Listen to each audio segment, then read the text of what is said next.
Dengan sisa-sisa keberaniannya, Rahmat segera berlari keluar kamar dan meninggalkan barang-barangnya di kamar.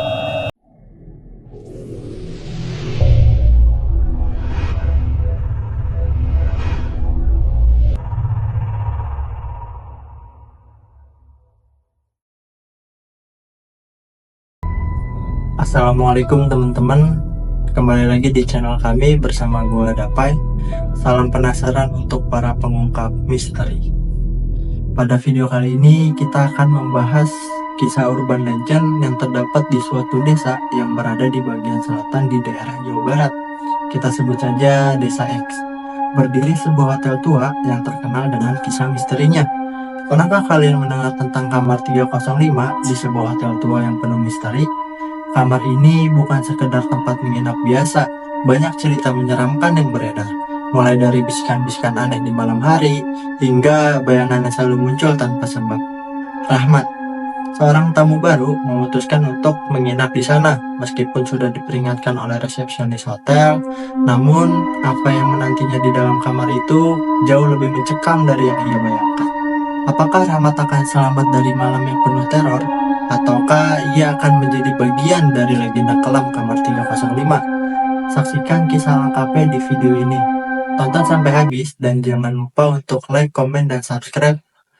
Serta nyalakan lonceng notifikasi agar kalian gak ketinggalan cerita-cerita lainnya.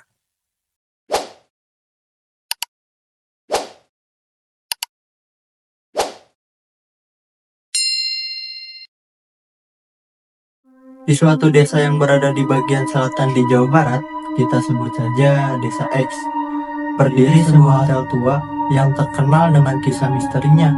Hotel ini sudah berdiri sejak zaman kolonial dan memiliki banyak sejarah, baik yang terang maupun yang gelap. Salah satu cerita yang paling dikenal adalah tentang kamar 305, sebuah kamar yang diyakini berhantu. Tidak banyak orang yang tahu apa yang sebenarnya terjadi di sana.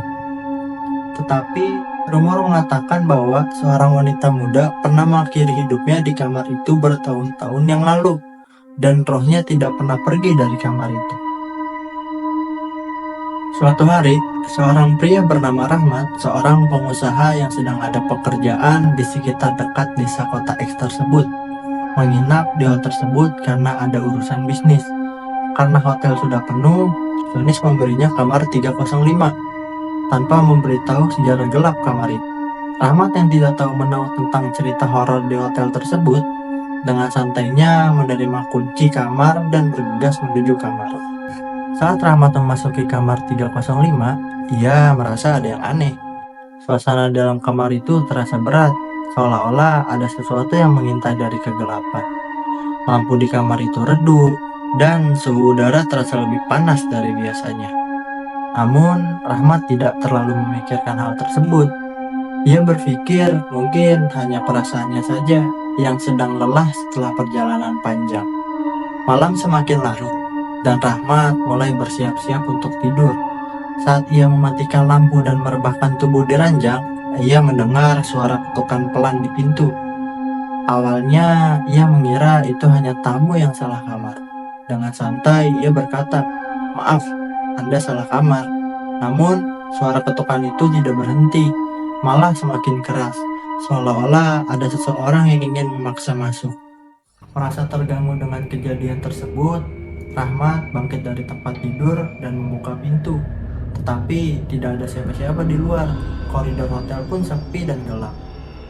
Dia menutup pintu kembali dan menguncinya, berpikir bahwa mungkin hanya petugas hotel yang salah mengetuk. Namun, saat dia kembali ke ranjang, suara ketukan itu terdengar lagi. Kali ini lebih keras dan diikuti dengan suara lirih seorang wanita menangis. Jantung Rahmat mulai berdetuk kencang. Ia mencoba mengabaikan suara itu, tetapi tangisan wanita tersebut semakin jelas dan memilukan. Rahmat merasa ada sesuatu yang aneh. Ia mengambil sinyalnya lalu mencoba menghubungi resepsionis. Namun sinyal di kamar itu tiba-tiba hilang. Saat itulah dari sudut matanya, Rahmat melihat bahwa ada bayangan seorang wanita berdiri di pojok kamar.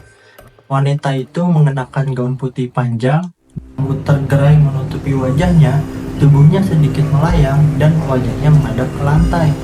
Rahmat seketika terdiam, keringat dingin mulai mengalir di dahinya. Dengan gemetar, ia mencoba memanggil wanita itu, tetapi tidak ada jawaban. Bayangan itu perlahan-lahan mendekat ke arah Rahmat. Tangannya terulur, seolah-olah ingin menyentuhnya.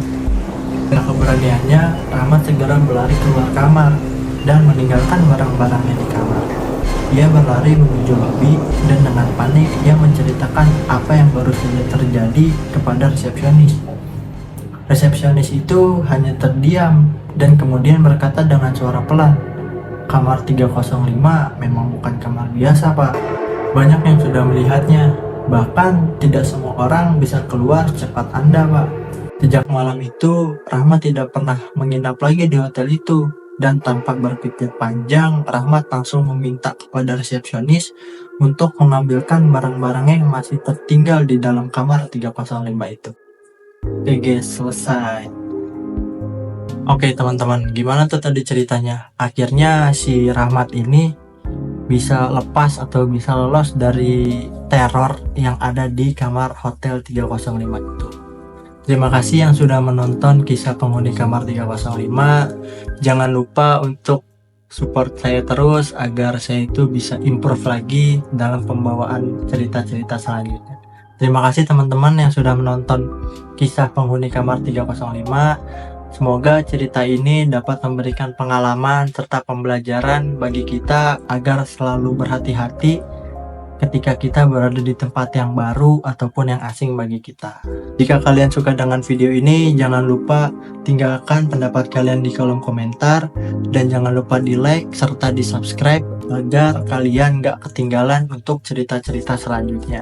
Ingat, tidak semua misteri perlu dipecahkan, kadang-kadang lebih baik membiarkan yang tidak terlihat tetap tersembunyi. Oke, gue Dapai, sampai jumpa lagi di cerita-cerita selanjutnya.